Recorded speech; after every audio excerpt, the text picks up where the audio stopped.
Assalamualaikum warahmatullahi wabarakatuh. Alhamdulillahirabbil alamin wassalatu wassalamu ala asrofil anbiya'i wal mursalin wa ala alihi washabihi ajmain amma ba'du. Segala puji bagi Allah yang telah menurunkan berkat dan rahmatnya sehingga kita bisa melakukan ujian tengah semester dalam keadaan sehat walafiat. Saya Nurul Majasi dengan NIM 120161118. Mata kuliah yang diujikan Islamic Marketing dan Manajemen, dosen pengampu Adi Mursalin SEMM CPHCM kelas 3B. Pertanyaan yang pertama, saya mengikuti kuliah melalui Zoom sebanyak 7 kali. Saya menghadiri kuliah tersebut untuk mengikuti mata kuliah Islamic Marketing dan Manajemen. Penjelasan yang terdapat dalam RPS Islamic Marketing yaitu untuk pertemuan pertama, mahasiswa mampu memahami dan menjelaskan konsep manajemen pemasaran Islam. Pertemuan yang kedua yaitu materi tentang menerapkan maqasid syariah dalam perdagangan dan pemasaran. Pertemuan yang ketiga mampu menjelaskan peran pemasaran dalam Islam. Untuk pertemuan yang keempat yaitu materi tentang pengembangan strategi dan rencana pemasaran dalam Islam. Untuk pertemuan yang kelima yaitu materi tentang mengenal lingkungan bisnis Islam. Pertemuan yang keenam yaitu tentang melakukan riset, tabayun, pemasaran, dan peramalan permintaan dalam Islam. Pertemuan yang ketujuh itu mampu membangun nilai loyalitas dan kepuasan pelanggan dalam Islam. Dan pertemuan ke-8 mampu berupaya meningkatkan nilai pelanggan. Pertemuan ke-9 mampu melakukan analisis pasar konsumen dan pasar bisnis dalam Islam. Pertemuan yang ke-10 yaitu menjelaskan persaingan bisnis dalam Islam. Pertemuan yang ke-11 mampu memahami dan menjelaskan ekuitas dan positioning merek dalam Islam. Untuk pertemuan yang ke-12 yaitu mengidentifikasi segmen dan target pasar dalam Islam. Pertemuan yang ke-13 yaitu mengelola bisnis jasa dan jasa pendukung produk dalam Islam. Pertemuan yang ke-14 mampu menetapkan strategi penetapan harga dalam Islam. Pertemuan yang ke-15 yaitu mampu memahami dan menjelaskan perkenalan produk baru dalam Islam. Kemudian pertemuan yang terakhir yaitu pertemuan ke-16 mengelola komunikasi pemasaran dalam Islam dan perkenalan produk baru dalam Islam. Soal yang nomor 3 itu saya melakukan video record setiap pertemuan mata kuliah Islamic Marketing.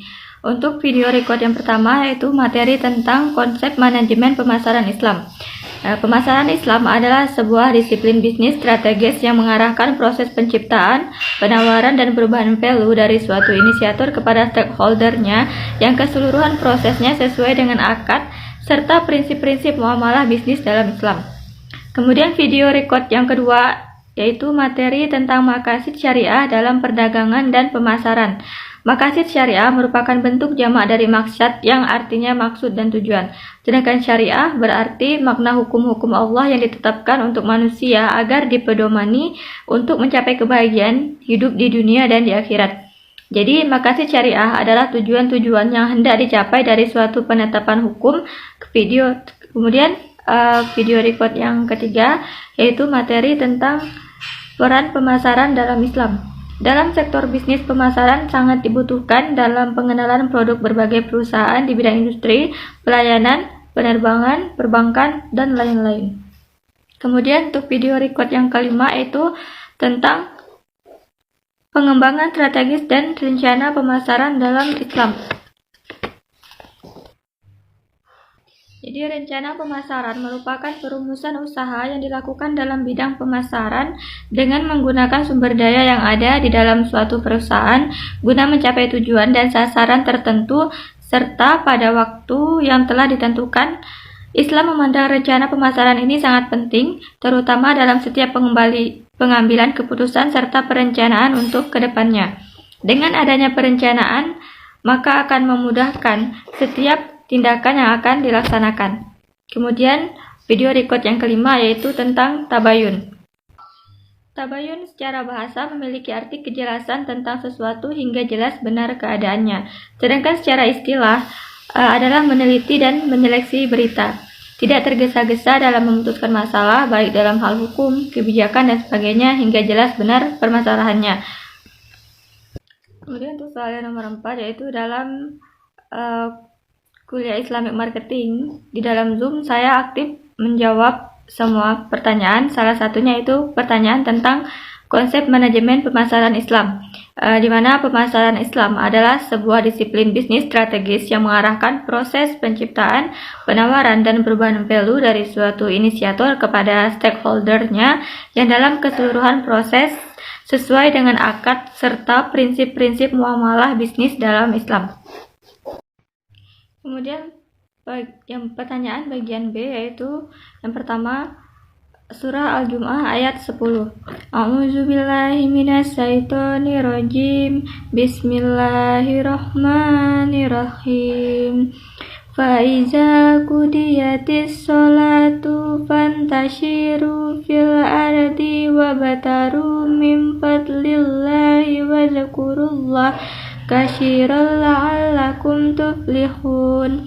Di mana kandungan yang terdapat di dalam surah Al-Jumu'ah ayat 10 ini adalah perintah mencari rezeki yang halal, menjalankan sholat, sejatinya bukanlah sesuatu yang sulit dan tidak memakan banyak waktu.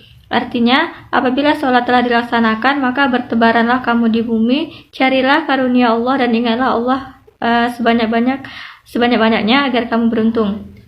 Kemudian, larangan berperang pada bulan tertentu, larangan menyiksa binatang, perintah untuk saling tolong-menolong dan kebajikan, ketakwaan, dan melarang untuk saling tolong-menolong dalam perbuatan dosa dan permusuhan. Jadi hubungannya dengan pemasaran adalah dalam berdagang hendaklah kita berlaku jujur dan jangan curang, apalagi sampai menyakiti hati orang lain. Dan apabila telah berkumandang azan, hendaklah kita berhenti sejenak dari segala aktivitas kita, termasuk berdagang untuk melaksanakan sholat, dan setelah sholat baru melanjutkan kegiatan yang berhubungan dengan dunia.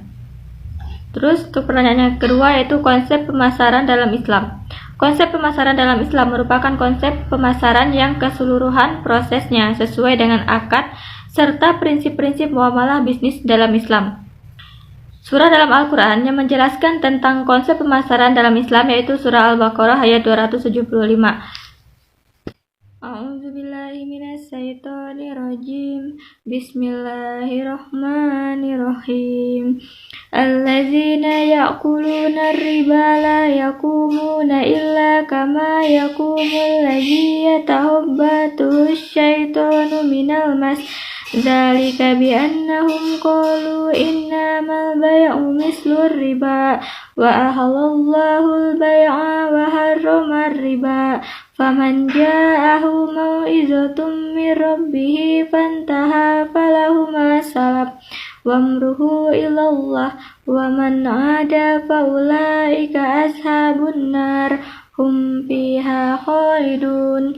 Di mana kandungan yang terdapat di dalam surah Al-Baqarah ayat 275 adalah surat ini menjelaskan bahwa Allah Subhanahu wa taala menghalalkan jual beli tetapi sangat mengharamkan riba, dan ganjaran bagi orang yang melakukan dosa riba adalah mereka akan dijadikan penghuni neraka untuk selama-lamanya.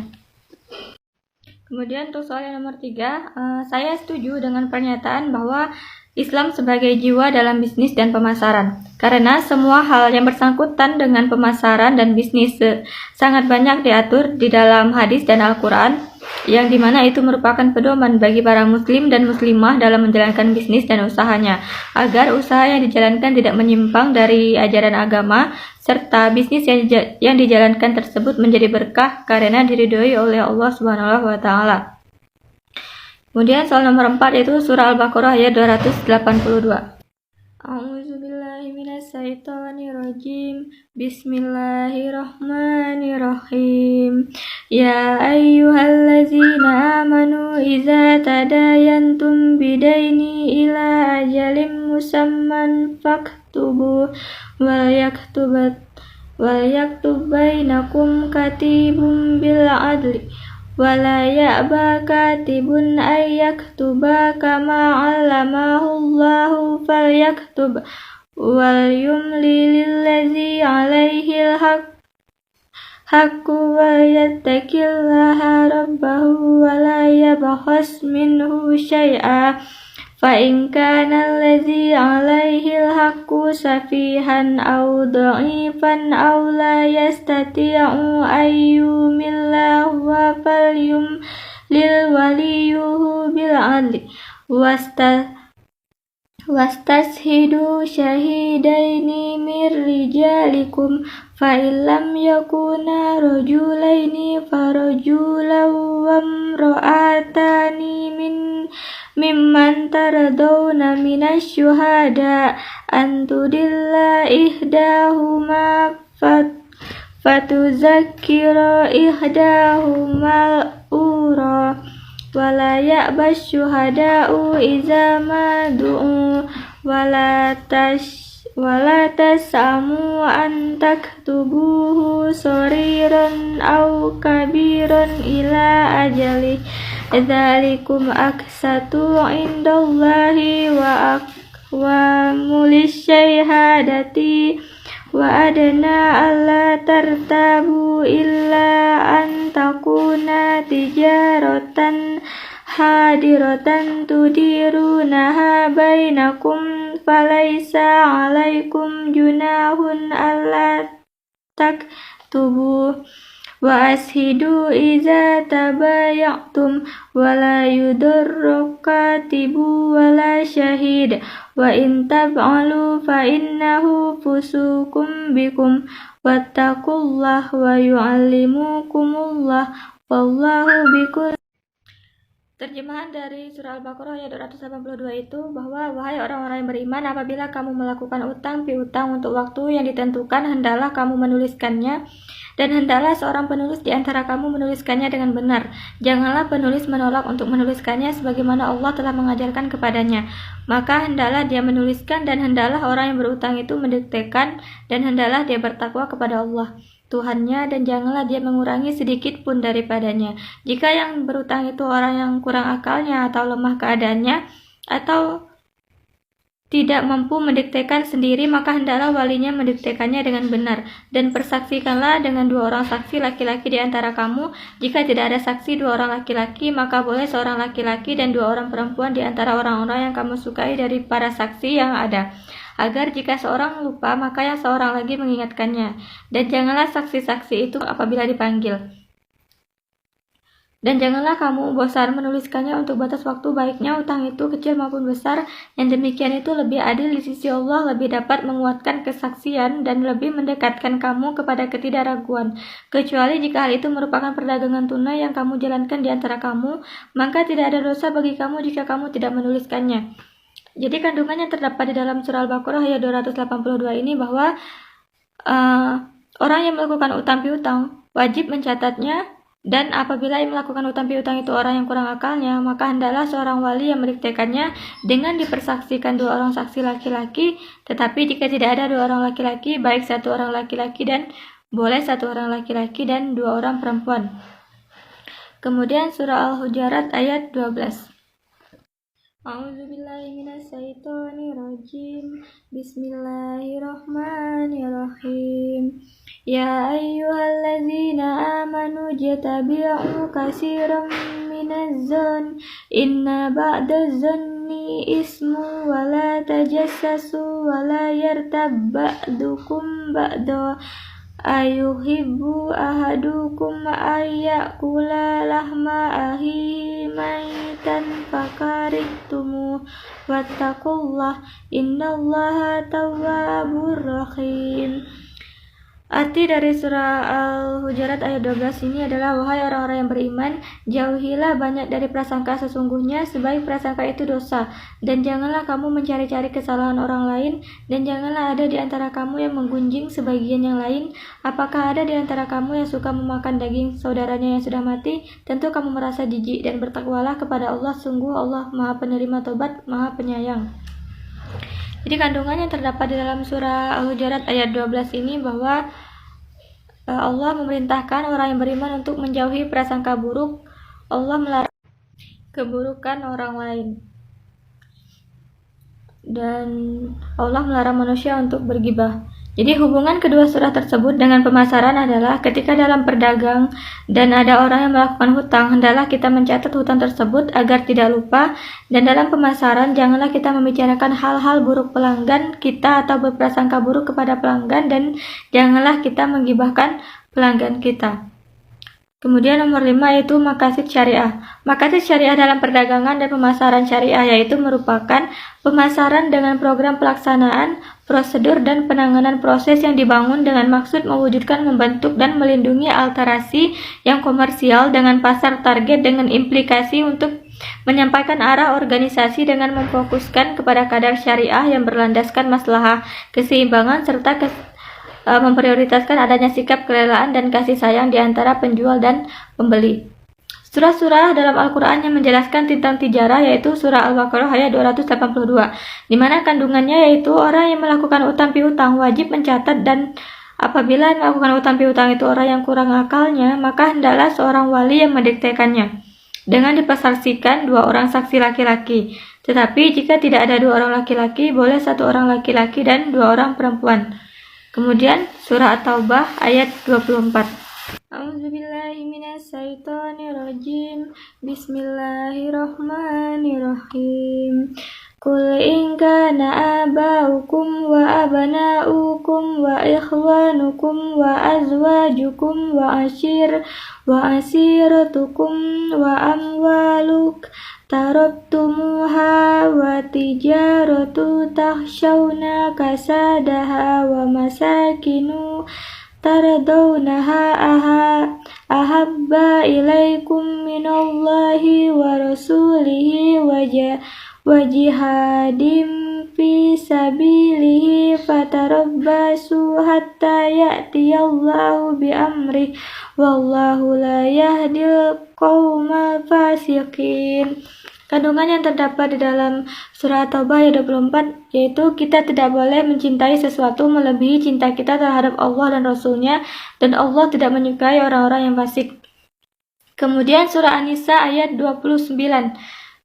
Kandungan yang terdapat di dalam surah An-Nisa ayat 29 yaitu Allah melarang hambanya untuk jangan memakan harta yang bukan milik kita, dan jika ingin berdagang hendaklah atas dasar suka sama suka. Sebagai hamba Allah kita juga dilarang untuk membunuh diri, karena sesungguhnya Allah itu Maha Penyayang terhadap hamba-hambanya.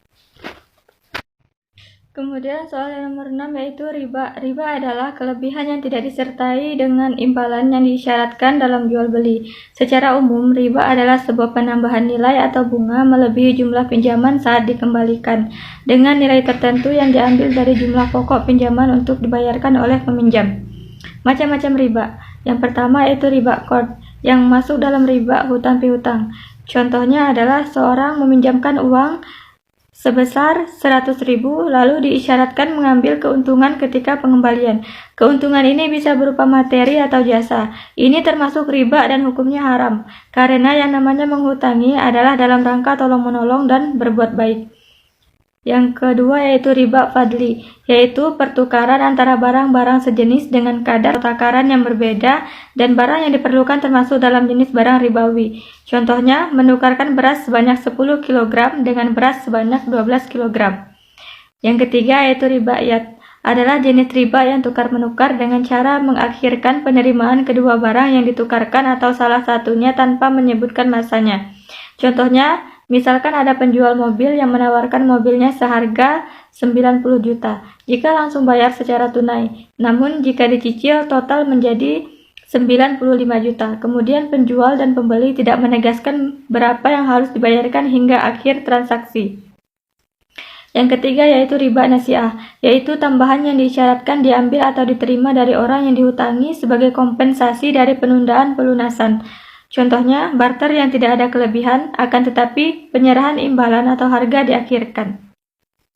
Kemudian talaki rukban. Talaki rukban adalah pembelian barang dengan cara mencegat orang desa sebelum sampai di pasar agar ia dapat membeli barang dengan harga murah. Kemudian bai najasi, yaitu rekayasa pasar dalam demand atau permintaan yang terjadi apabila seorang produsen menciptakan permintaan palsu sehingga seolah-olah ada banyak permintaan terhadap harga suatu produk yang menyebabkan harga jual produk tersebut naik. Kemudian tadlis. Tadlis adalah transaksi yang mengandung suatu hal yang tidak dapat diketahui oleh salah satu pihak. Kemudian iktikar adalah kegiatan ekonomi yang dilakukan oleh seorang pelaku ekonomi dengan menimbun suatu barang dengan tujuan mendapatkan keuntungan sebesar-besarnya tanpa melihat kesusahan orang lain.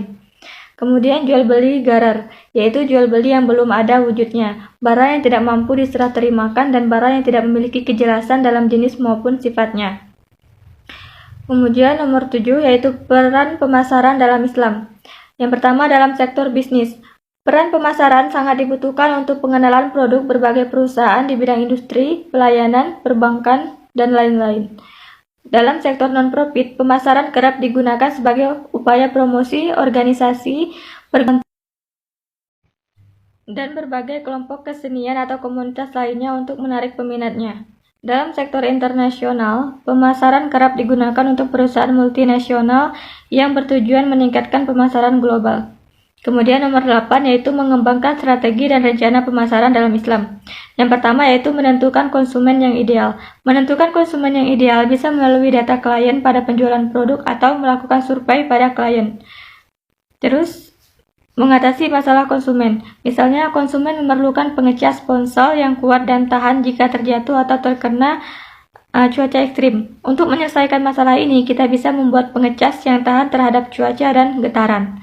Kemudian mengaplikasikan konsep pemasaran, mulai dari menentukan harga serta memikirkan konsep pengemasan produk. Nomor 9 yaitu perusahaan harus melakukan tabayun dalam mengenal lingkungan bisnis. Dengan adanya tabayun, maka segala informasi data tentang pasar akan terbebas dari kepalsuan. Karena data yang didapat berdasarkan tabayun, maka data tersebut data yang benar atau valid karena data tersebut sudah diteliti dan dicek kebenarannya. Kemudian surah An-Nisa ayat 94. A'udzubillahi minasyaitonirrajim. Bismillahirrahmanirrahim. Ya ayyuhallazina amanu iza darabatum fi sabilillahi fatabayyanu wa la taqulu liman alqa ilaikumus salama lasta mu'mina tabataruna aradal hayatid dunya fa'indallahi maranimu kasyirah kazalika kuntum min qablu famannallahu alaikum fatabayyanu innallaha kana bima ta'maluna khabira. Kandungan yang terdapat di dalam surah An-Nisa ayat 94 adalah, apabila kamu pergi berperang di jalan Allah, maka telitilah, carilah keterangan, dan janganlah kamu mengatakan kepada orang yang mengucapkan salam kepadamu, kamu bukan orang yang beriman, lalu kamu membunuhnya dengan maksud mencari harta benda kehidupan dunia, padahal di sisi Allah ada harta yang banyak. Kemudian nomor 11, yaitu mempertahankan kepuasan konsumen. Sebuah bisnis harus senantiasa mendengarkan keluhan dan keinginan dari konsumen yang kemudian digunakan untuk membenahi bisnisnya. Itulah pentingnya riset pemasaran, mendengarkan konsumen dan terus membangun serta memajukan bisnis. Kemudian nomor 12 yaitu cara membangun nilai kepuasan pelanggan dan loyalitas pelanggan. Yang pertama yaitu memberikan perhatian khusus kepada pelanggan, menciptakan hubungan saling menguntungkan satu sama lain, simbiosis mutualisme, melakukan follow up pasca penjualan, menawarkan program menarik untuk menjaga loyalitas konsumen, memberikan keuntungan kepada pelanggan setia. Seperti yang terdapat di dalam Al-Quran surah Al-Maidah ayat 87. A'udzubillahi minasyaitonirrajim. Bismillahirrahmanirrahim. Ya ayyuhallazina amanu la tuharrimu thayyibati ma ahallallahu lakum wa la ta'tadu innallaha la yuhibbul mu'tadin. Arti dari surah Al-Maidah ayat 87 yaitu, wahai orang-orang yang beriman, janganlah kamu mengharamkan apa yang baik yang telah dihalalkan Allah kepadamu, dan janganlah kamu melampaui batas. Sesungguhnya Allah tidak menyukai orang-orang yang melampaui batas. Sekian jawaban yang dapat saya sampaikan. Kurang lebihnya saya mohon maaf. Saya akhiri dengan wabillahi taufiq wal hidayah. Wassalamualaikum warahmatullahi wabarakatuh.